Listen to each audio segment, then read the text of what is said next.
The girl taught the old dog to walk on two legs, and the man who thought he'd forgotten how to laugh felt something stir in his chest. The wind swept over the rust-stained tin roof like it, too, was looking for a place to sleep. Inside the quiet house, Eli McCall lit the oil lamp, not for the light, but out of habit, the kind a man keeps when someone used to wait on supper. He lived alone on the edge of Red Hollow, a place folks didn't come to, and if they did, it was only to pass through without asking for directions. That evening, he saw them, 6 figures, standing at the rim of dusk, silent. The oil lamp's glow didn't reach the fence, but Eli had seen enough. Dust-caked dresses, sunken eyes, cracked and swollen feet. He rose quietly, then reached for the rifle hanging behind the door, not out of threat, but instinct. This world had once taken everything he loved, and now it was bringing something back. Like him, maybe they'd gone too far to turn around. And tonight, the wind wasn't the only thing looking for shelter. On land, dry as cracked cowhide, there stood a 3-room wooden house, leaning near an abandoned rail line, as if waiting for something that would never return. Sun-scorched grass clung to the foundations, and the highland wind blew day and night, slipping through warped planks with a whistle thin as a ghost's breath. Eli McCall lived there alone, or more rightly, hid there, the way a person might tuck away an unsent letter. A man past 50, his back slightly bent from carrying years no one asked him to, his hair mostly gray, not from age, but from smoke, ash, and silence burned down to nothing.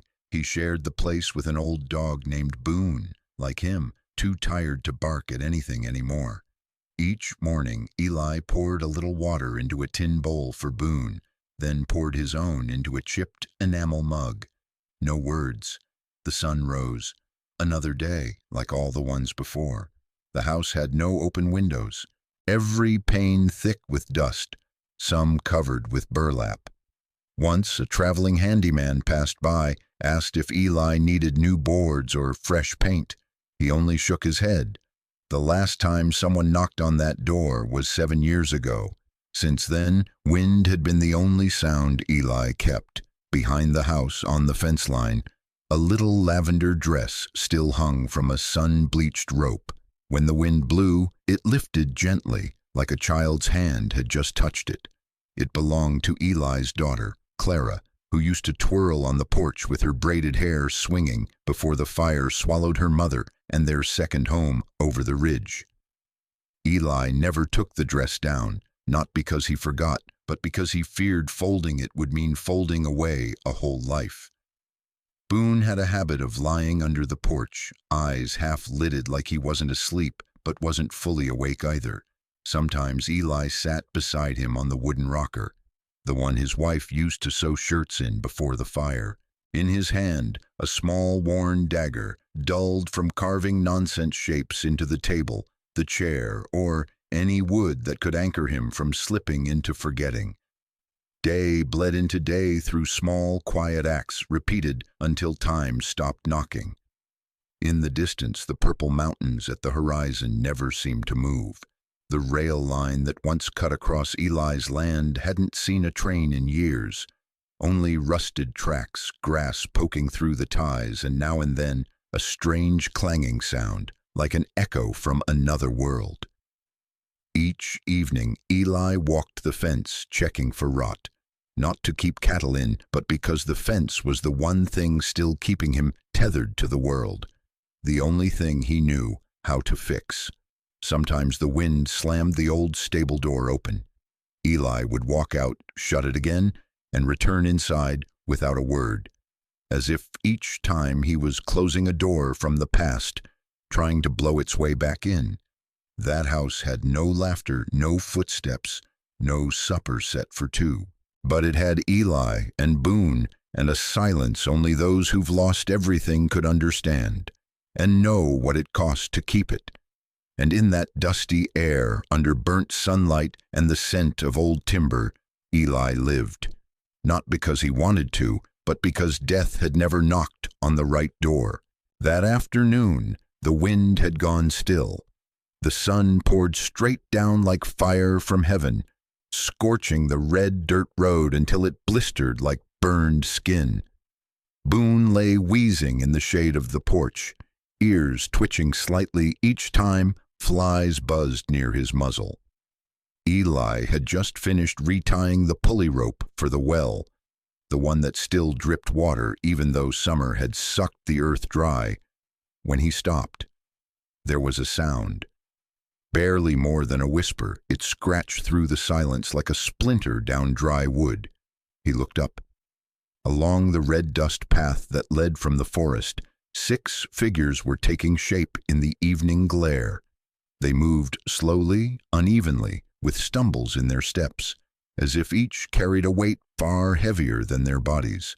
Their clothes were patched, hair matted with sweat and road dust, faces hollow, sunburned, eyes swollen like they'd been crying and fighting off sleep for days. Each carried a faded cloth sack. No horses, no wagon, just dirty feet, a silence too long and the look of people blown in from the last place hope had ever lived. Boone stood first. He didn't bark, just let out a low rasp and looked to Eli, waiting. Eli said nothing, but he let go of the well rope. One girl in the group, maybe in her 20s, curls wild, clutched a small pocket mirror, cracked in one corner. She didn't look into it, just held it tightly. When Boone stepped forward, she lowered the mirror, shielding the youngest girl beside her. Not out of fear, but like someone long used to being watched by eyes that tried to erase her. The distance between them was no more than 30 yards, but no one moved. They stopped, like the earth here didn't belong to them, and they were waiting for permission. The woman in front was around 25, eyes gray-green like a creek gone dry. A dark bruise stretched down her left arm, shaped like rope burn. Her voice, when it came, was dry and small, like a leaf landing on a rusted tin roof. "Sir, is there a place a lost soul might lay her head for a spell?" Eli didn't answer. He looked at them for a long time, long enough to count the 6 thin shadows in the dusk, long enough to see the youngest girl, barely 15, clinging to the arm of the woman beside her.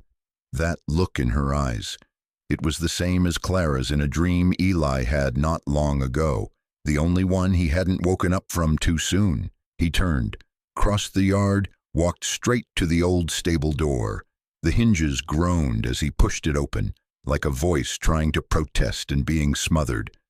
Eli checked the roof, kicked aside the straw pile, flipped over some rotted sacks, his movements practiced, like he'd done it 100 times for people who never came. Then he went back inside the house, didn't glance back, didn't invite them in, didn't tell them to go. Boone lay down on the porch steps. He didn't look either. By the time Eli stepped into the kitchen, he'd tossed a few more logs into the stove, filled Boone's water dish to the brim, and accidentally poured some into the old stone trough beside the stable. He pinched a bit of salt and sprinkled it into the pot of beans warming on the fire. No guests, but the beans tasted richer that night than they had in years. Evening stretched out long and golden. The 6 girls didn't leave. They sat beside the fence for a while, then made their way into the stable. No words were exchanged. No thank you, no please, sir.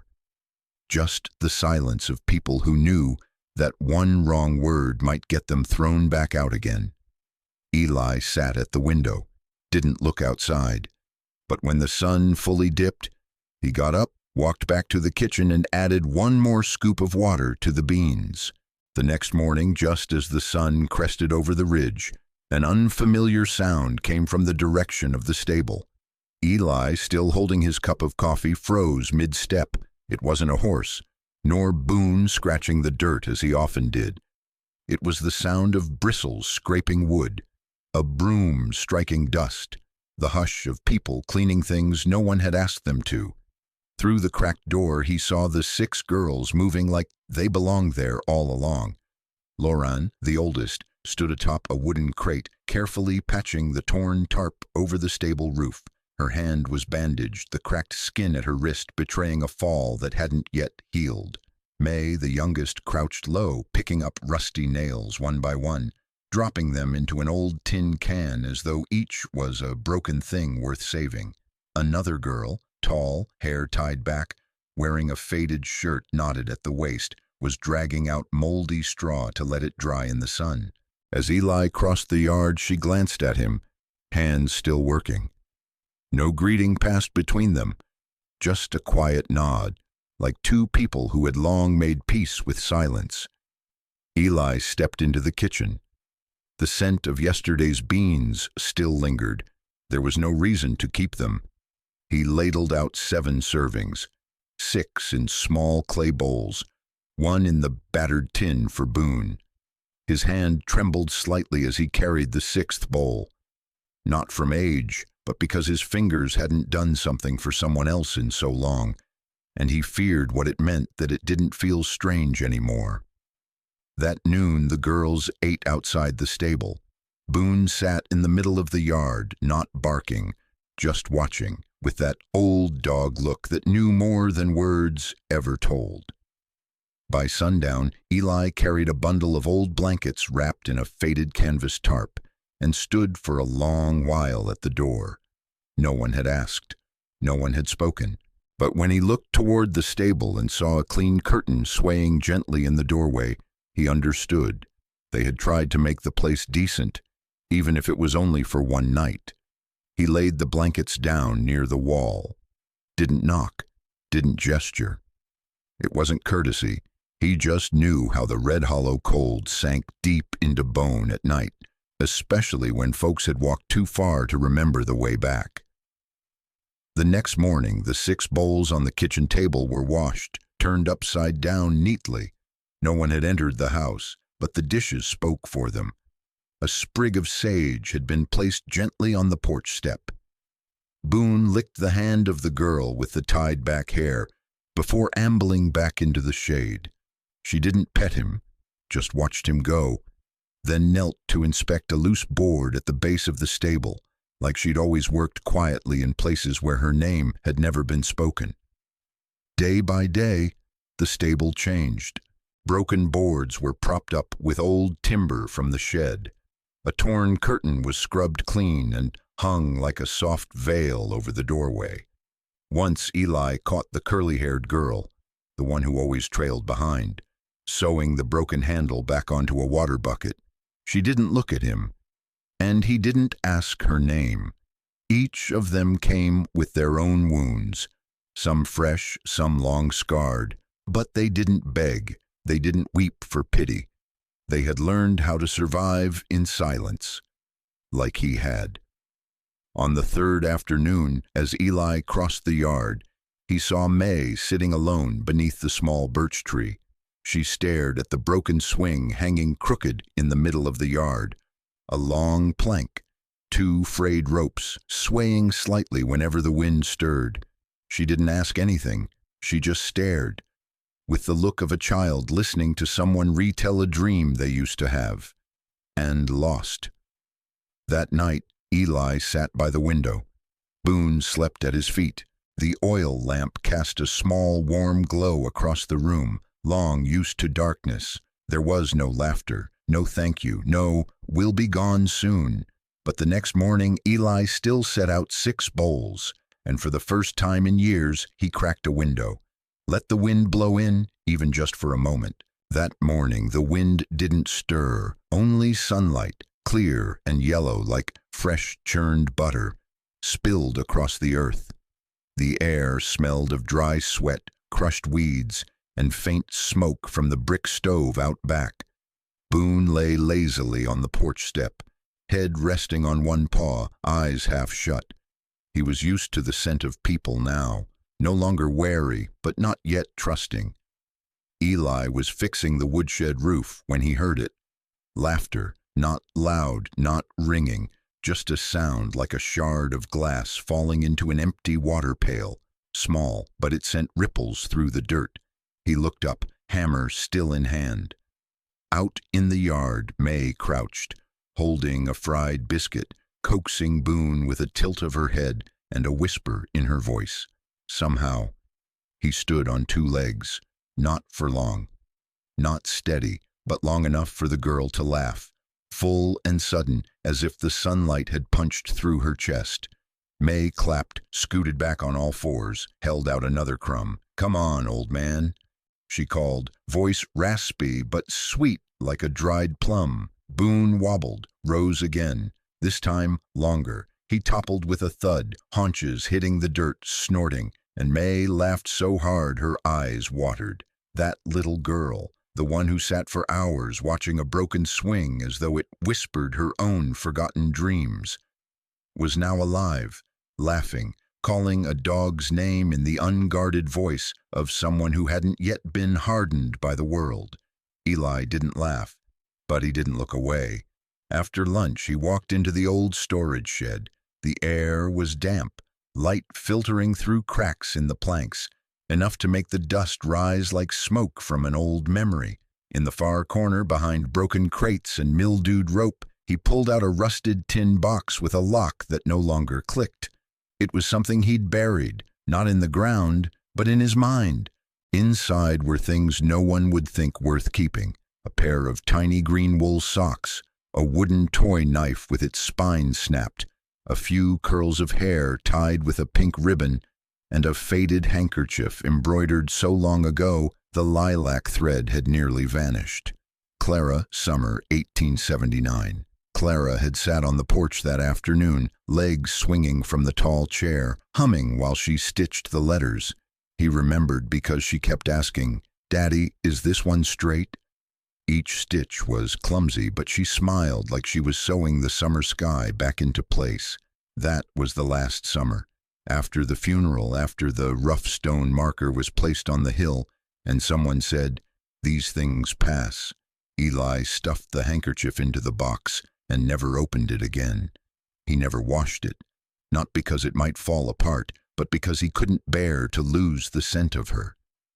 At dusk, he brought the handkerchief to the porch. Boone watched him for a while, then lay his head back down like nothing had changed. Eli hung the cloth over the fence rail, gave it a gentle shake, not to clean it, not to preserve it, just because, for the first time in 7 years, he felt it deserved to catch the wind again. The breeze came soft, the smells of earth, sun, and wood smoke twined together like a song without words. The handkerchief swayed on the line beside the little purple dress, both of them moving gently, like they were talking in a language only those who'd lost could understand. Eli sat beside Boone. No one knew what he was thinking. But the next morning, the swing in the yard had new ropes. That night, the moon rose late. Its silver light slipped through thin clouds, laying a pale path across the roof, then pooling over the dust-thick window panes. Boone didn't sleep easy. He circled the yard as if he sensed something out of place, something without shape or sound, but cold as a hand brushing the back of your neck when you're not ready. In the stable, the 6 girls had settled in. A few soft coughs scratched the air like dry wood creaking, a rustle of straw, a heel shifting, small sounds, but in the silence of night, each one rang like a whisper from a dream. Eli was still awake. He sat near the back porch fire, a small kettle hissing softly. Boone lay curled at his feet, eyes shut but ears alert. In Eli's hands was the embroidered handkerchief. Earlier that evening he'd folded it carefully, unable to put it away, so it sat on the table like something just returned from a long journey, still carrying the warmth of an old memory. Then came the sound, sharp and thin, from the stable, not loud, not long, but it cut like a blade into the ribs of anyone who wasn't ready. Boone leapt up and tore across the yard. Eli tossed aside the kettle and followed. One of the girls knelt in the hay, holding Boone in her arms. Her whole body trembled. Blood had soaked through her shirt at the shoulder, not hers but the dog's. His neck bled in thick, dark pulses near the collarbone. By the firelight, Boone panted, foam at the edge of his mouth. May knelt beside him, her small hands cradling his head. Dirt streaked across her cheeks, though it wasn't clear if it was dust or tears. She didn't cry aloud, but her whole body shook. Her eyes locked on Boone's, wide and wild, like if she blinked, he might disappear. Eli didn't say a word. He grabbed the old medicine chest from under the porch, dropped to his knees. He flung it open. Tubes with worn labels, sulfur packets, a rusted scalpel, thread, and needle.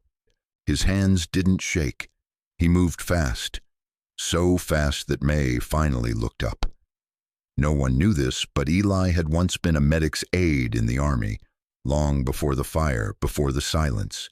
He had stitched wounds, sealed burns, even opened bellies to pull men back from the edge. But on the night of the fire, he wasn't there. He was 1 hour too late, and Clara, his daughter, had died from smoke before he made it back. That was the one time he couldn't save someone, and he hadn't touched the medicine chest since. But tonight, he did.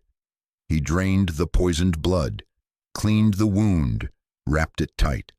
In the dark, only Boone's ragged breathing filled the space, and May's quivering breath close to his side, like she was trying to breathe for him. Nearly an hour passed. Boone lay still, his breathing labored but steady. May didn't look away. When Eli stood, she reached for the edge of his shirt and held it just for a moment, then let go, without a word. Eli walked back into the house, his hands sticky with blood, dry but cold. When he returned the medicine chest to its place, his eyes stopped on a wooden frame turned to the wall. It had been 7 years since he touched it. Slowly, he turned it over. A photograph of Ruth, his wife, and Clara, the only one ever taken of all three of them. A spring fair, 1879. Clara grinned, 2 front teeth missing, clutching her mother's skirt. Ruth wore the pale blue dress Eli once teased for being too plain. Now he couldn't remember why he ever said that. The lower corner of the photo was burned. When they'd pulled it from the ashes, Ruth's face had been half erased, but Eli kept it, not to look at, to remind himself never to forget. He placed the frame on the table next to the handkerchief. His fingertips traced the charred edge, rough, cold, like an old memory that still bit when it returned. The next morning, a soft rain fell. Lauren stepped onto the porch to find Eli brewing coffee. 2 enamel mugs already sat on the table. One for him, one for someone long gone. No one asked. Boone limped slowly into the yard, his back legs still stiff, but his tail wagged. Eli crouched, scratched behind his ears, and said, his first words in days, just above a whisper, "Good boy, tougher than I gave you credit for, old man." May, stacking straw behind the stable, turned. She didn't say anything, but her smile, small, slow, real, stayed with Eli the rest of the morning. And the old dog, in silence, got to live one more time. 3 days later, the air held still. No birds, no insects, not even the rustle of leaves. Just silence, thick and settled like the smoke that hangs after a house has burned down. Eli was repairing the hinge on the stable door when Boone let out a low growl. His back stiffened, eyes locked on the southern trail. Eli looked up. 3 riders emerged from a thin sheet of dust. Slow, deliberate. Their horses were lean but quick, manes cropped short, saddles worn. Not merchants, not drifters. These were men who moved like wolves, tight, intentional, and always with a hand closer to the trigger than the reins.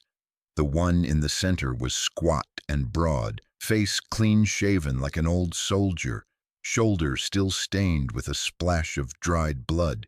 Beside him rode a tall man with a scar that cut across one cheek, eyes deep like empty caves. The third wore a dark leather coat and a field hat, thick shoulders like he'd snapped necks for a living. They were bounty hunters. Eli knew the type. He'd once ridden with a man like that back in Arizona, A man who'd said, "We don't need law, we've got contracts." That man was dead now, sold out by his own kind. Boone let out a low, sharp bark. Not loud, just enough to remind everyone that something here could still smell the truth. The central rider nudged his horse forward. He tipped his hat, half grinned, and spoke in a voice smooth and cold. "Heard tell someone kind's been letting a few runaways lay low here. We're just here to ask a few questions."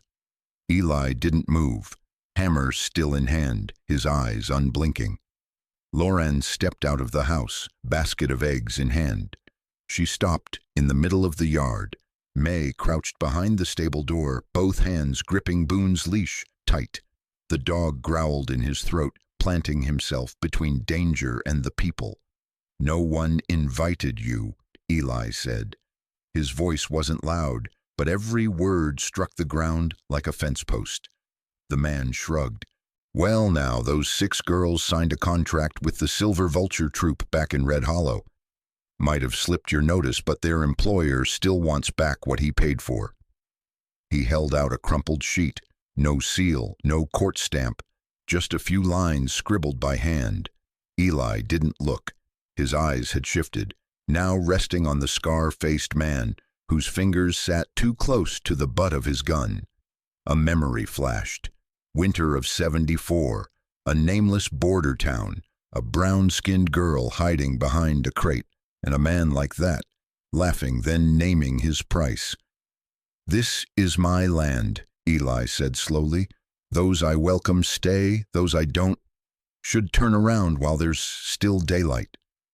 The wind stirred, just one breath, soft as a whisper, but it lifted dust around their boots. The tall one spat. "We'll be back, next time with a badge and paper." The middleman never took his eyes off Eli. "Paper with a red stamp, the kind that talks louder than you." Boone barked, not wildly but sharp, clear. Eli didn't speak. He just nodded, not in agreement, but like an old man driving home the final nail. The 3 horses turned. Dust kicked up behind them like ashes from something half-burned. Eli stood for a long time. Boone sat at his feet. Loran set the basket down. Her hands trembled slightly. "You know what kind of men those are?" she asked, eyes still watching the road. "Not lawmen," Eli said, "and not the kind who use the law for talking." He bent to pick up a length of old rope, coiled it slow. His eyes weren't watching where the riders had gone. They were looking toward where they'd come from, where they'd return from. Next time, not with words, with bullets. From that afternoon on, every door was barred with wood. Boone, the old dog who used to nap in the sun like nothing mattered anymore, started keeping watch through the night, beside the man who'd once convinced even himself he was already dead. That night there was no moon, just the amber glow of an oil lamp, casting the shadow of a man crouched beside the stable wall. Each brick, each smear of mortar laid not just with hands, but with memory. Eli had patched the roof 3 times that day, not because of wind, not because of termites, but because something in him wouldn't sit still, like a bee caught beneath the ribs, beating its wings without rest. Boone lay nearby, his head resting on Eli's boot, eyes open, ears alert. The 2 of them quiet, as if listening to a song too old for memory. Lauren sat beneath the porch awning, folding canvas sheets. Her hands were calloused, but each movement was careful, like she was folding something fragile. Every now and then she glanced at Eli.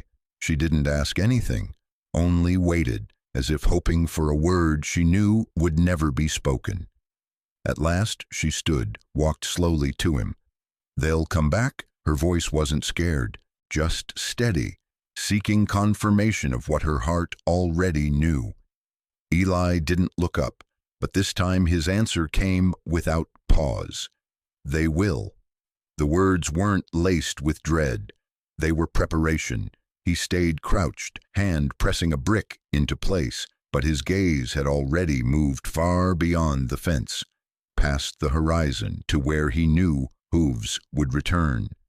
The next morning, Eli called May to the back of the stable. He showed her how to climb the rafters, where to place her feet, which beams were safe. No explanation, no promises. May didn't ask. She just nodded and followed, her eyes still drifting now and then to where the trail split the desert open. Loran handed him a roll of wire and a stack of empty tin cans. "If we hang these on the east fence," she said, "we'll hear them coming before we see them." Eli looked at her for a moment. He didn't nod, didn't smile, but he reached out, took the bundle, accepting more than just wire. He was accepting the trust she'd placed in this land, and in him. That night, Eli unrolled an old map from the back of his desk drawer, a topographic sketch from his days as a war courier. He marked the paths, the creeks, the dry washes. Every twist and canyon he'd once fled through, now studied like lines on a battle plan. But this time he wasn't planning to run, not because he was too old, because last time he ran, Ruth and Clara burned in the house he built. There was nowhere left to go once you'd lost the reason to come back. Boone patrolled the house each night. No one told him to. No one needed to. The sound of his old claws scratching dry earth became their unspoken clock. Each pass a warning, a prayer. The 6 girls still swept, patched, folded blankets as before, but the laughter had softened, like footsteps on thin floorboards, afraid to collapse what had only just begun to hold. Eli built a small tower from old crates beside the stable, not high, just enough to see a little farther, far enough to slow what couldn't be stopped. When night fell, he returned to the porch and sat by the small fire. Boone rested his head on Eli's leg. Loran stepped out, didn't say anything, just sat beside him, her hand wrapped around a warm mug. The breeze slipped through the doorframe, and Eli, the man who thought he'd run out of tears, found his mind wandering to an old afternoon, Ruth laughing, Clara running barefoot across the yard with a purple-stitched cloth waving behind her. He didn't cry, but something inside him cracked a little. Boone let out a low howl, long and mournful, like a wrong note in a forgotten lullaby. Eli stood. Didn't reach for his gun. Only one thought rose clear above all maps and plans. This time, if I fall, it'll be for what's left, not for what's already lost. That morning, dawn came early. The sky hadn't yet turned blue, but the sand at the horizon already burned red, like clotted blood beneath a pale wound. Boone let out a low growl. No bark, no howl, just a sound deep and slow, like the land itself shifting its weight. Eli was already standing at the gate. Old shirt, faded jeans, Winchester laid across his left forearm, not for show, just the language of the West saying, "I will not step back." The sound of hooves approached like the heartbeat of the desert. 3, then 4, not rushed, not panicked. These were men who were used to forcing the world to move the way they wanted. The one in front wore a silver badge, but no shine could hide the truth underneath. He smiled from a distance, yellow teeth catching the light, a smile that knew the law only mattered if people feared it. Loran stood in the stable doorway, hand resting lightly on the carbine. No tremble, no strain. Eli didn't turn, but he knew. They were all watching. 6 girls, 1 old dog, and the wound that had never fully healed since the red fire evening years ago. The man with the badge dismounted, dusted off his coat, walked forward. His boot heels clicked on stone, slow and steady, like a man who enjoyed being heard. "Mr. McCall," he said, voice smooth as satin but cut like wire. "Maybe last time didn't come through clear. We're just here to reclaim some runaways. Nothing personal." He grinned and held out a crumpled sheet of paper sealed with gaudy red wax. "Contract," he said, "signed and paid for. The troop lost money. They ran. You took them in. Makes you an accessory." His eyes swept the yard. "Looks like you've been housing them. Blankets, food, shelter, that counts as harboring." One of the others behind him let out a dry chuckle. Eli didn't move, but Boone growled louder now, not in anger, but certainty. "And you know," the man continued, voice dropping lower, "I've heard your name before. Eli McCall, old outpost down in Paso Rojo. They said you once shot 2 men without even cocking the hammer." Eli stayed silent. His hand settled gently on the gate latch, like he was locking the past into place. "For 6 girls," the man hissed, "you're ready to draw blood again?" Then suddenly, he drew a knife from his belt and stabbed it into the dirt barely a foot from Boone's muzzle. The blade vibrated in the dry ground. Boone growled, deep and vicious. Inside the stable, May clutched Loran's sleeve. The air froze. A half-second stretched like the space between thunder and its echo. Eli raised his head. His eyes met the lawman's, not angry, not pleading, just the eyes of a man who had nothing left to lose and wouldn't let anything else be taken. And then Eli spoke, voice dry and cold as winter stone. "Because they're just girls. They're worth it."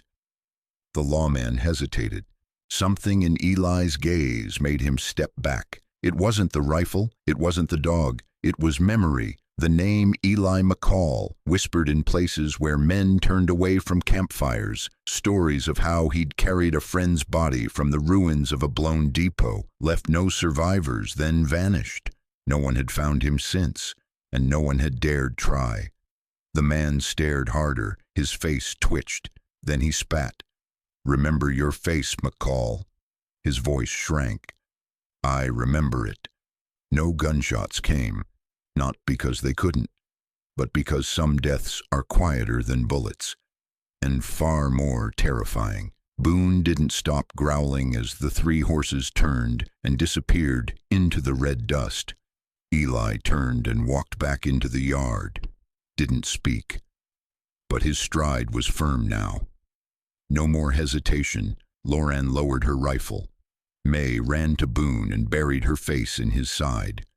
She didn't cry, but her shoulders shook. The 6 girls said nothing, just looked at each other, like people who'd walked through a storm and hadn't come out soaked because someone had stood outside and taken the wind for them. That year, the rains came late, but when they came, the cracked earth around the McCall place exhaled the sweet breath of fresh grass pushing through. That scent brought Eli back to something he thought long gone. The smell of Clara's damp hair when she'd run barefoot through the first summer rain, dress clinging to her knees, laughing and calling out to him in a voice nobody alive remembered anymore. No one mentioned the 3 riders again. No one spoke of the Winchester or the bolted gate. Instead, they began to rebuild. Eli replaced fence posts, cutting wood with the care of a man measuring the breaths of a house trying to come alive again. Loran packed fresh clay into the stable roof, her hands still calloused but her eyes a little less clouded. Each morning Eli brewed coffee and poured it into 7 enamel mugs. He didn't ask who wanted one, didn't wait to be thanked. The bitterness faded, like his heart, easing one morning at a time. The old grain shed was swept clean. May, the youngest, laid burlap sacks across the floor and carefully stacked books Eli had pulled from an old crate. No covers, no authors, just ragged pages. But she read them like she was wringing meaning from torn sentences, like each word stitched something back together. Then there was Clary, the curly-haired girl with the strong hands of someone raised near steel and noise. She quietly cleared out the hillside trough, a waterline Eli had dug with Ruth years ago, now clogged with moss and clay. Clary worked by hand, prying stones loose, replacing rotted wood. No orders, no words. She just did it, and water flowed again. Lauren placed a piece of cornbread into her hand, didn't say anything, but both their eyes shimmered more than the morning rain. One afternoon, under a sky heavy with clouds like lead, Eli stood on the porch, hands in his pockets, watching May play with Boone. She was teaching the old dog to lift one paw, a pointless game, but Boone's tail wagged like his stubborn heart had remembered how to beat again. He fell, then tried again. This time, he held it longer. May clapped, laughing, and her laughter fell like raindrops breaking a drought that had lasted 7 years. Lauren turned her head, smiling. Clary smiled too. 2 others, rinsing greens under the tin awning, chuckled, not loud, not joking, just the kind of laugh that says, "We're still alive." Eli watched them all and smiled, a short, rough smile that didn't quite rise to sound, like a breath caught halfway through morning. And he saw Clara, not with his eyes, but with that small twist inside his chest, as if she'd just passed by, barefoot on damp earth, flipping her braid, turning back to grin at him like she used to. No one asked why he smiled. No one needed to. That night they roasted corn and made a pot of beans larger than usual. On the table, someone placed one more ceramic bowl, not for a person, but for an unseen guest, Hope. That morning there was no rain, but the fog lay thick like an old quilt thrown across the land. The light was soft gray, just enough to glimpse the rows of young mustard greens sprouting beyond the porch, not enough to warm the fingers that had once gripped hammers, poured tea, or stroked an old dog's fur at sundown. The day before, Eli had quietly hung up his hammer on the wooden peg in the kitchen, then turned to Boone and said, softer than usual, "Tomorrow will be gentler. No need for us to rise early, old boy." No one else heard that, except the dog. At first light, May, as she did each day, stepped out to gather rosemary from behind the porch to brew Boone's tea. As she crossed the wooden planks, she stopped. Eli was still sitting there, in the old chair he'd built with his own hands, his body leaning slightly to one side, one hand resting gently on Boone's neck. The dog didn't bark, just lay still, eyes half closed, muzzle resting on Eli's knee, like he didn't want anyone disturbing that quiet. On Eli's lap lay an old Bible, open to the final page. The notes yellowed but legible still, and in shaky script one line remained clear. "When you come home, will the door still be open?" May didn't scream. She stood there a long while, her fingers tightening around the rosemary until the scent bled into the air. Then she turned inside and called for Lauren in a whisper, like she was answering that question herself. "He's home now." In the West, folks didn't do funerals like they did in the cities. No priest, no trumpets, no hired weepers, but the 6 girls with bare hands and dry eyes dug the grave themselves. On the small hill overlooking the homestead, where Eli once tried planting onions but never saw a harvest, they chose a spot where the sun reached gently, the soil wasn't too hard, and the wind didn't howl too loud. Boone lay beside the grave all day, unmoving. When the sun rose high, he stood, circled the mound 3 times, then began digging a shallow hole next to it with his front paws. Not hurried, not deep, just as if it was something he'd always planned to do. He lay down there, head turned toward the stone, breathing raspy but steady. No one called him back. No one had the heart. The headstone was just an old flat rock carved by hand with a rusted blade. The words weren't straight, but they stopped every mouth just the same. Eli McCall. He waited for no one, but he turned no one away. That summer, the school beneath the old grain shed held its first lesson. The blackboard was a wooden plank from the old roof. Chalk came from white ash ground in the stove. Lauren stood at the front. Her hair was tied neatly. She wore a dress patched for the 3rd time and held a notebook Eli had once kept beside his bed. When she read the roster, she paused at the final name. She hadn't meant to read it aloud, but that morning a breeze slipped gently through the roof slats, and her voice lifted, tight but unbroken. Mr. Eli McCall, the one who taught us how to live and taught us we don't have to be afraid anymore. No one clapped. No one cried. But the wind passed through the small schoolroom, rustling the curtain just so, like someone had risen from their chair, stepped to the door, and opened it to let in the light. The West had always taught its people to shoot fast, ride hard, and survive in silence. But maybe the hardest thing it ever taught was how to forgive yourself. Eli McCall didn't die a hero. He passed like a man who finally did the one thing he'd once been too afraid to do. He opened the door and let the world back in. Some folks say people don't change, but I think sometimes all it takes is one red dust afternoon, 6 eyes that know how to keep silent, and a heart willing to listen, and a life sealed shut might just start to breathe again. How about you? Have you ever shut the door to your own heart? And if someone were to knock, would you open it? Tell me. You don't have to say much. Just make it true. I'll be waiting, down there, in the comments.